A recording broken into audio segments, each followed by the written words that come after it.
Alright, so there's a slight issue here. What happens if, I don't know why anyone would do this, but what happens if someone goes to our site and goes directly to catch.php? They haven't filled out the form, they haven't done what they're supposed to do, they go right to that URL. Well, we get this hello, comma, it's not working. Of course it's not working. We haven't provided that information. But let's do something so we can make this a little clearer and so that it'll do a better job of handling that. I'm going to include an if statement. Now we're still in PHP. We turned it on right up there. So I'm going to include an if statement right here. I'm going to say if post. Now, this is a little bit of cheating here. In PHP and in most programming languages, if there's nothing in this at all, it'll call it false. So what this is saying is, as long as there is something in post at all, you should do this. Actually, let's move this up to here, to the very top. So at the very top we say, if there is anything in post, then get these things out of post. And do all of this, and generate the page. And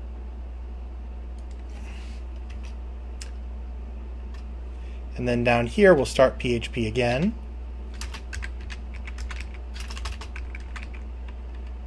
And then we end it there. And why don't we go ahead and do an else as well? Else, we'll just do a quick, we still need to do this stuff.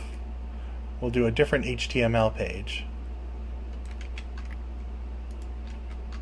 But since we don't have any of this stuff down here, we'll just have it say H1, hey, go back and fill out the form. Okay, so basically here we've loaded, and we still have to say that we still have to do the open PHP and end that right there, just to be neat. Okay, so let's clarify what we're doing here. We actually have two HTML pages in this PHP page. We have one of the HTML pages that displays as long as there's something in post, and it starts here and it says do all, first load these in and then display this page. But if there isn't anything in post, it displays a completely different page. This is pretty cool if you think about it. Basically you have one URL now that will display two different pages. So let's go ahead and save that, and we'll upload it to the server.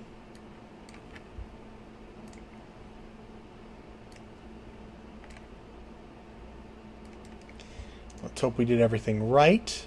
We'll go back and see go back and see what happens now when we go right to catch.php. Oops. So it says we have an error on line 36. So let's take a look and see what the deal is with line 36. I put an extra tag in there, so it didn't work the way it was supposed to. We'll try again. File, save.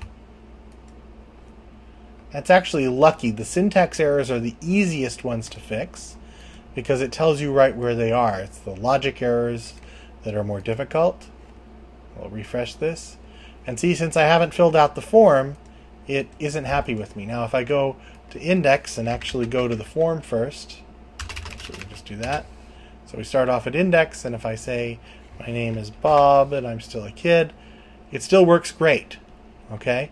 It's just if I haven't filled out the form yet, it goes there. Now, here's the tricky part. Here's our pitch, there's our catch. Right now, if I go directly here without filling out the form to catch.php,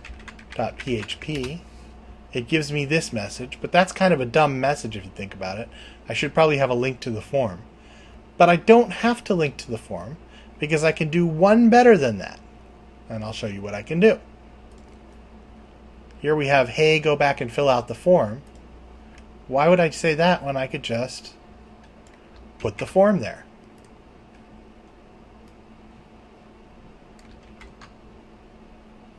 File, save. Now go ahead and upload that again. So, oops, overwrite. So now if I refresh it, it gives me the form because I haven't been there before. And I'll fill out my name. I have no idea what my name is. And I'm older. And I submit. Now, this is really tricky if you think about it. When I hit submit at this point, it's going to submit it back to catch.php. But now I've filled out the form so it knows that it's there. Okay? So this is actually the way, and we wouldn't call it catch.php, right? The smart thing would be to get rid of index.html and to rename, well, we can't quite rename that. What we need to do, because there's one thing we need to change in it first, what we need to do is go in here and change the action so that it goes to index.php. And then we can save this as index.php.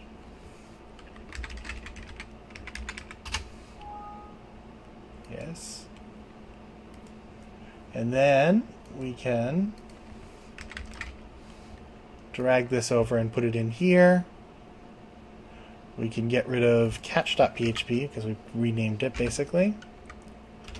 So now we can just go and we'll always be right here at the root at index.php.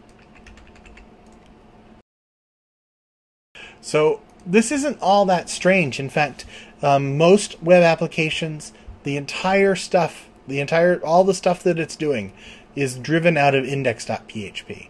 For WordPress, even though there are ways to make it look different than this, every single page that WordPress produces for you, all the individual pages, the archives, the front page, all of that is produced by index.php. Well, that's not quite true. You can go into the back end as a separate page, but most of the stuff is produced right out of index.php. And so that's common for most PHP systems. That is, you actually have all of the pages of the site being driven out of this one PHP page. And so that's a quick, you'll have to make that cognitive jump to quite understand how that can happen. But once you do, you realize some of the power that PHP allows. All right, see you next time.